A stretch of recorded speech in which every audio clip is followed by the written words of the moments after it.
Hey guys, I'm Morgan Worth, and as a part of the UFC's 30th anniversary, we're catching up with the fan favorites from past seasons of Dana White's Contender Series. So without further ado, I am with Jimmi the Brick Flick. How can we forget that flying triangle in season 4? How are you doing? I'm doing great and looking to pull something off amazing again in the Apex this weekend. Well, I love it. And you know, we're back in the back hallways where it all started for you. How did you have that self-confidence coming into this fight, knowing you were one finish away from that UFC contract? Just training as hard as I can. Everything that I put me through, put myself through at gym, Forza Combat Sports and Broken Arrow, they're amazing. We have a great training schedule. They bring guys in for me because I'm a smaller guy, so we have to bring guys in, and it's been amazing. And all the confidence I get is from my gym, the guys that put me through these workouts and push me to the point where I never thought I could push myself. And that's the way I perform, and I'm looking to do it again Saturday night. You know, that finish definitely caught the eyes of Dana White on the Contender Series. You said your fight was incredible and was impressed about how many submissions you attempted. What was it like hearing those words from Dana White himself as you were sitting in those chairs hoping you did enough for a UFC contract? Well, yeah, when you're listening to Dana White and then your fight is nothing but grappling, it kind of leaves you up in the air. What's gonna happen? Like, did Dana like it? Is Dana gonna like what I did? Is he excited? And did he enjoy it? And I'm glad he did, and he loved all the submission attempts. I still agree with Dana. I hit way more than 6 submission attempts. I think it was more like 16. Love it. But we'll take what they give me, and from my understanding, I have the most submission attempts ever on the Tuesday Night Contender.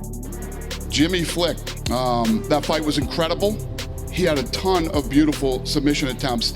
I'm gonna watch this fight again because I don't believe my truck said he had like 3 after the first round or 6 was total. But either way, it's the most submission attempts in the Contender Series history. And I love guys that come in and guys that want to finish, guys that, you know, are always trying to finish a fight. Jimmi Flick is awesome. He's in the UFC. Well, I want to talk about a little bit before the Contender Series. In your pre-fight interview, it felt like you were fighting for more than just the contract, your family, your daughters. So how has life changed since you earned the contract? Well, when I was trying to fight to get to the UFC, I was still trying to find the reasons of why I was fighting outside of my family. Behind me, I don't know if you can see on the camera, but my father, he's a big part of this. He sacrificed so much from the time I was 17 to the time I was 21. I did not work at all.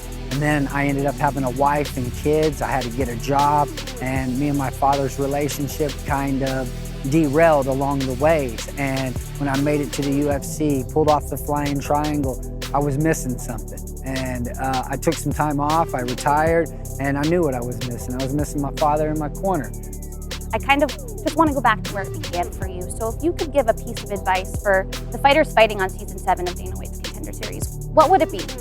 Never give up. I started fighting professionally at 18 years old in Bellator 20. I did not make it to the UFC until 12 years later. It took me a long time, and that's because I never gave up. I'm here, I'm living out my dream, and I'm having fun. Well, Jimmi, we're so happy that you're here as well, and it was so great catching up and going back down memory lane. And I'm looking forward to the future as well. Thank you so much. Thank you, I appreciate it. And you guys can catch a brand new season of Dana White's Contender Series starting August 8th on ESPN+.